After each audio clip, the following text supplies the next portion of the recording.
Good morning, sweet ladies. Thank you for joining us from Far Above Rubies today. I'm so very glad that each of you are here.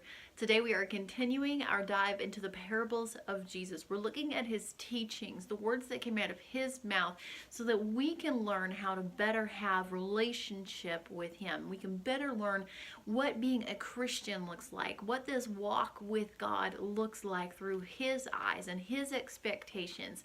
So today we're going to talk about the Good Samaritan, and that story is found in Luke chapter 10, verses 25 through 37. Now, I included an extra few verses on the front end of this passage because this parable is being told to someone who asks Jesus a question, who asks the Lord, what's the most important commandments?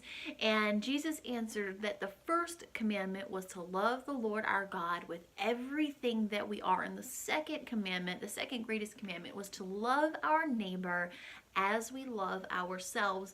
And just like good human nature does, we needed definition in this question. This man says to Jesus, well, who is my neighbor? In other words, I can't love everybody, Jesus. Who is my neighbor? Can you please spell out who my neighbor is so I know exactly who I'm supposed to love and who I'm not supposed to love? And Jesus, in all of his wisdom, paints this beautiful word picture with a parable. And that's what we're looking at today, the story of the Good Samaritan, okay? So we're going to focus on verse 33, and it says this. It says, then a Samaritan came along, and when he saw the man, he was moved with compassion. The story that Jesus tells is this, that a Jewish man has been beaten, robbed, and left for dead on the side of a highway, a thoroughfare where people traveled from one city, one metro area, if you will, to the next. And a priest walks by him, and whenever he sees him lying on the road, he crosses to the other side of the road and kind of looks down at him and keeps on walking.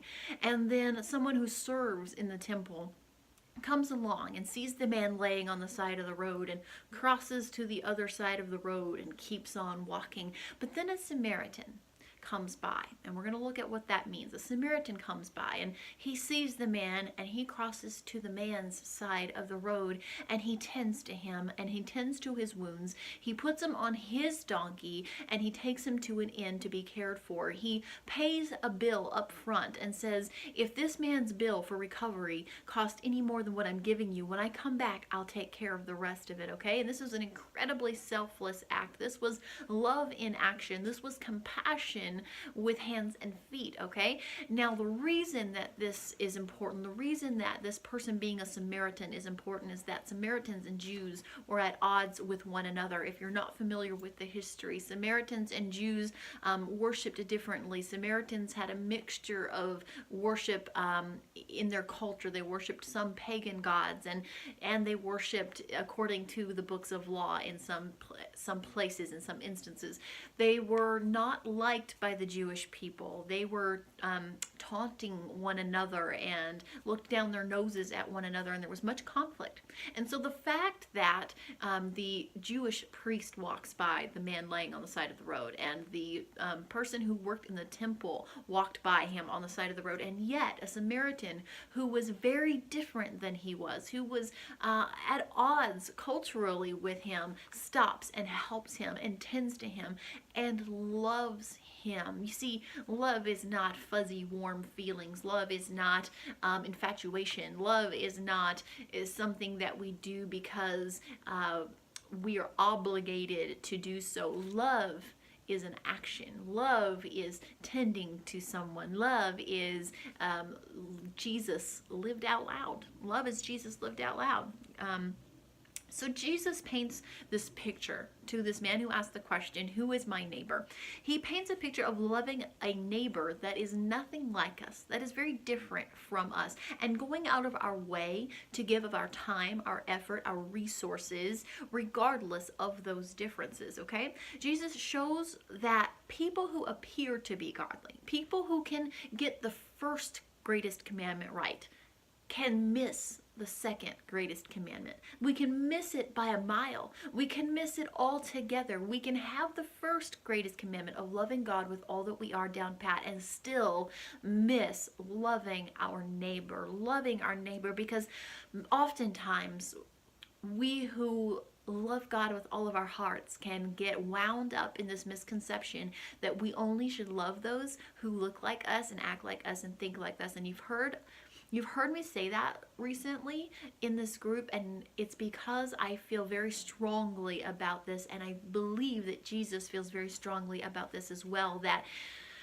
we don't need to just love those who look like us. We don't need to just love those who talk or think or act like us. We need to love everybody. We need to love those who are different from us. In a country, in a nation, especially right now, that has so much division, we need to be able to reach across the political aisle. We need to be able to reach across to those who don't believe in God at all. And we need to be able to reach to those who live different lifestyles than we do and not worry about what their lifestyle is, and instead just let love flow.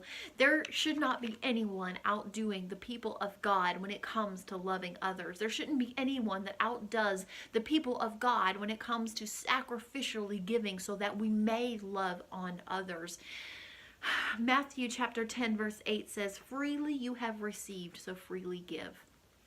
I have freely received more love from God, from Jesus Christ, than I can possibly ever deserve. In a million lifetimes, I've received that kind of love. And it is upon me, it is a responsibility on my life to love others with that sort of abandon. To love others regardless of their mistakes and their past, regardless of their belief system, regardless of what they look like, regardless of what they can offer me. It is my job. I am compelled, because of the love that I have received, to love others freely. This man that was beaten on the side of the road could offer the Good Samaritan nothing. He had been robbed of his possessions. There was no reward in it waiting for him on the other side, and yet he loved him freely. He gave love freely. He took care of. He gave of himself. He gave of his finances and his resources and his time and his energy and his effort freely, because that's what loving people looks like. That's what loving people looks like. Then a Samaritan came along, and when he saw the man, he was moved with compassion. Love moves us. If you are not moved by the love within you, then you don't have love within you. And that might be like a strong statement for some people, but if you are not moved with love within you, then you don't have love within you, because love makes us move. Love puts feet to our expression of faith. Love puts hands on it. Love puts action to our expression of faith, okay? I could keep talking because this is an important topic, but I'm going a little long today. Go and read Luke chapter 10 verses 25 through 37, and let this story challenge you. Let it challenge you to put a mirror in front of your heart and say, am I moved with compassion lately? Am I moved with the love of God for other people lately? Does it cause me to get up off my seat, off my church pew, and do something? Does it cause me to love people out loud, in person, with action? Does it cost me something? Am I sacrificially loving people? Am I being the hands and feet of Christ? Thank you for being here with me today. Thank you for staying a little long with me today. If no one has told you lately, you are loved and you are cherished and you are valuable. And Jesus stopped and moved across the road and came to your rescue because he loved you. And I hope that it encourages you and inspires you to do the same for others. You, my friend, have beautiful, tremendous worth, and that worth is far above rubies. Thank you for being here with me today. I'll see you all again tomorrow. God bless you.